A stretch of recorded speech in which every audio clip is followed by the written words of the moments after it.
Gold, trusted gold buyers. మీరు తాకట్టు పెట్టిన బంగారాన్ని విడిపించి ఈ రోజు ఉన్న మార్కెట్ ధరకు కొనబడను.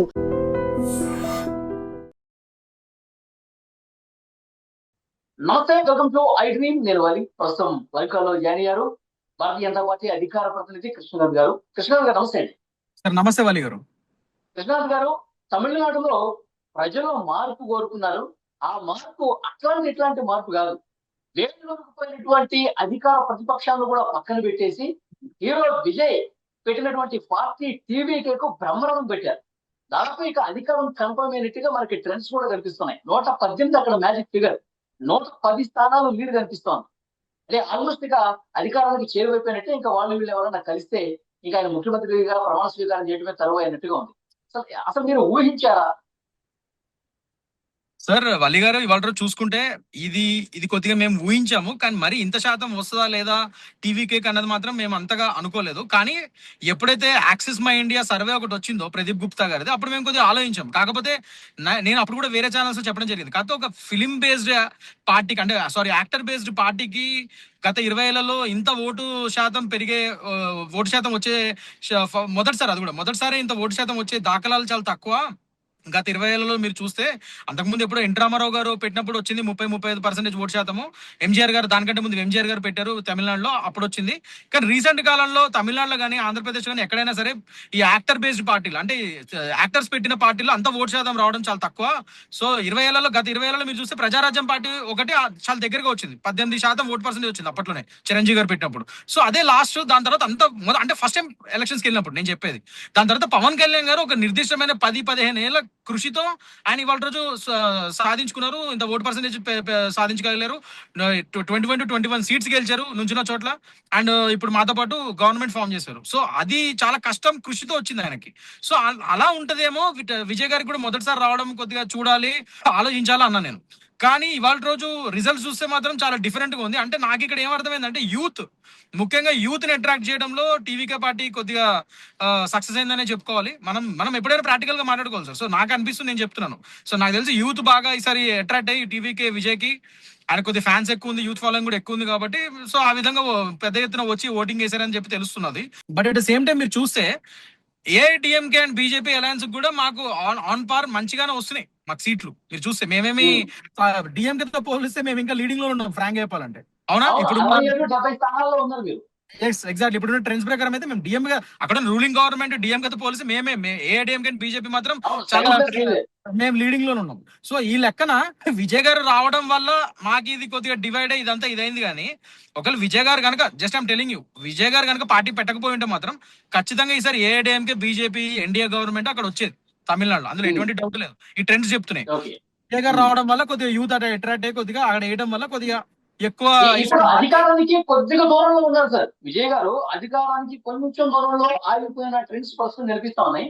118 రావాలి, 110, 108 ఆ రేంజ్ లో ఉన్నాయి. ఇంకొక 10-12 స్థానాలు అవసరం పడితే ఏంటి భారతీయ జనతా పార్టీ, అన్నాడీఎంకే ఆయనకైనా సపోర్ట్ చేసే అవకాశం ఉందా? ఏంటి ఢిల్లీలో ఎలాంటి చర్చలు జరుగుతున్నాయి? అంటే ఇప్పుడు మామూలుగా మ్యాజిక్ ఫిగర్ వచ్చి తమిళనాడులో 118 సార్. 118కి మ్యాజిక్ ఫిగర్ అక్కడ గవర్నమెంట్ ఫామ్ చేయొచ్చు.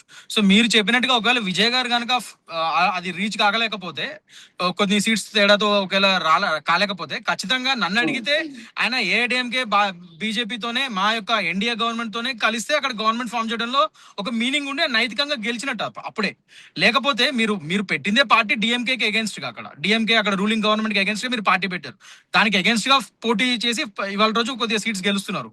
మరి అలాంటప్పుడు ఇవాళ రోజు మ్యాజిక్ ఫిగర్ ఒకవేళ మీరు ఏదైనా కారణాల వల్ల రీచ్ కాకపోతే మళ్ళీ అదే టీఎంకేతో పొత్తు పెట్టుకోవడం అనేది ఇంకా మీనింగ్ లెస్. అంటే మిమ్మల్ని నమ్ముకున్న జనాల్ని మీరు మోసం చేసినట్టు అవుతుంది అప్పుడు. సో డెఫినెట్ గా ఆయనే ఏఐడిఎంకే అండ్ బీజేపీ యొక్క పొత్తు కోడతారేమో. ఒకవేళ మ్యాజిక్ ఫిగర్ చేరకపోతే ఖచ్చితంగా ఆయనే మా దగ్గరకు వచ్చి మా యొక్క పొత్తు కోడతారేమో అని చెప్పి నేను అనుకుంటున్నాను.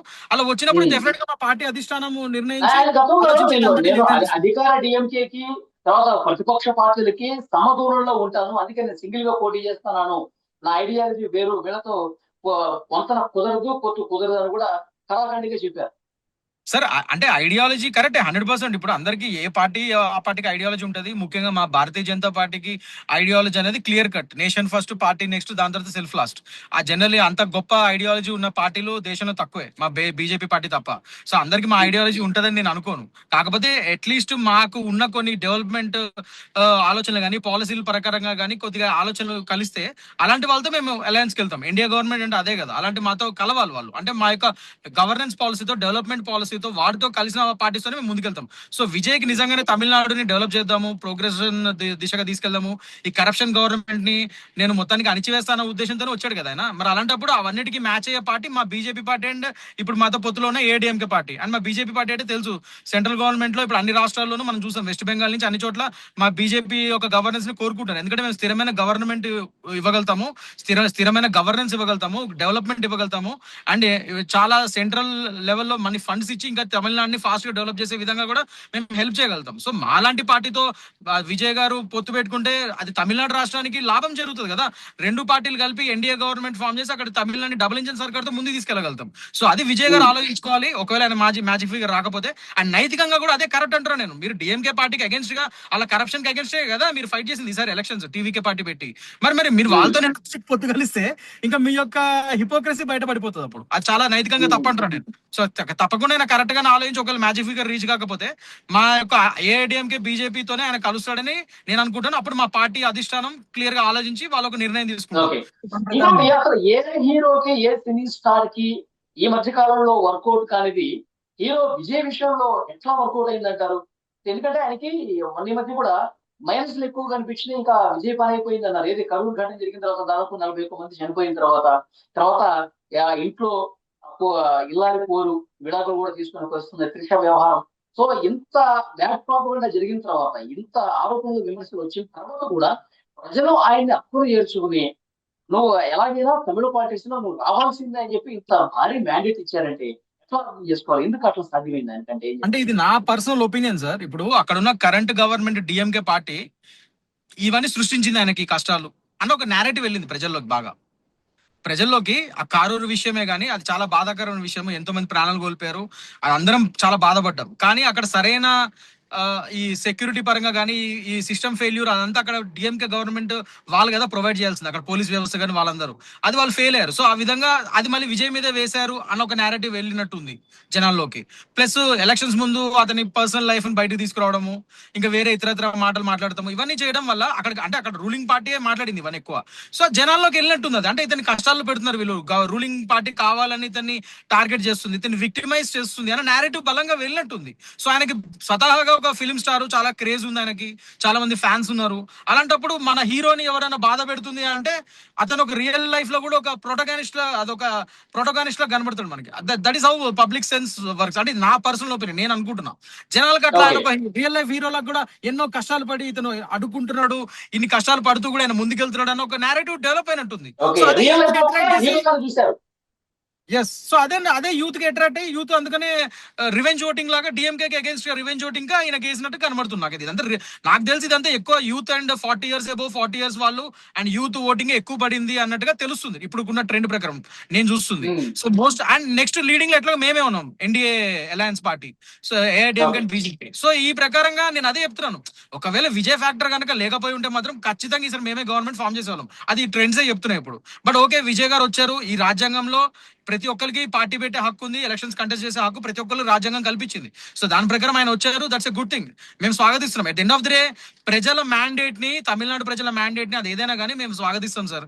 ఇతరత్ర పార్టీలాగా ఈవీఎంల మీద వేరే వాటి మీద కుంటి సాకులు చెప్పే పార్టీ కాదు మాది. ఒకళ్ళు ఓడిపోయినా గెలిచినా ఏదైనా కానీ అది ప్రజల యొక్క నిర్ణయం అని చెప్పి స్వాగతిస్తాం మేము. That is Bharatiya Janata Party. ఓడిపోయితే కూడా మేము నెక్స్ట్ ఎందుకు ఓడిపోయామని సమీక్ష చేసుకుని నెక్స్ట్ దాంట్లో మా ఓట్ షేర్ ఎలా డెవలప్ చేసుకోవాలి, ఏ విధంగా పార్టీని బలోపేతం చేసుకోవాలి అన్న ఒక ఇది ప్రకారంగా మేము వెళ్తాం. దట్ అంత పాజిటివ్ థింకింగ్ లో ఉంటాం. అందుకే కదా వాళ్ళ రోజు ప్రపంచంలోనే లార్జెస్ట్ పొలిటికల్ పార్టీ కింద ఎదిగాం మేము. 21-22 రాష్ట్రాల్లో మేము గవర్నమెంట్స్ ఫామ్ చేయగలిగాము అండ్ సెంట్రల్ లెవెల్లో ఇన్నేళ్ళగా మేము గవర్నమెంట్ లో ఉన్నాము. So that is the power of Bharatiya Janata party. So మేము కుంటి సాకులతో తప్పించుకునే టైప్ కాదు. ఒకవేళ ఓడిపోయినా కూడా ఎందుకు ఓడిపోయామని సమీక్ష చేసుకుని నెక్స్ట్ ఎలక్షన్స్ ఇంకా ఇంతగా ధీటుగా ఇంతకంటే ఎక్కువ ఓట్ షేర్ పెంచుకునే దిశగా మేము పనిచేస్తాం. That is only power of Bharatiya Janata party and power of Bharatiya Janata party కార్యకర్త. అది నేను చెప్తాను. చూద్దాం సార్, దాదాపు ఒక 10 స్థానాల వరకు అవసరం పడేటట్టు ఉంది టీవీకేకి. మరి అన్నా డిఎంకే నుంచి వెళ్తారా, లేదంటే భారతీయ జనతా పార్టీ నుంచి వెళ్తారా, లేదంటే ఈ ఎన్డీఏ కూటమి నుంచే ఆయనకి సపోర్ట్ దొరుకుతుందా, ఏం జరగబోతుందో చూద్దాం. దాని గురించి మళ్ళీ ఒకసారి మనం మాట్లాడదాం. Thank you very much. Thank you sir.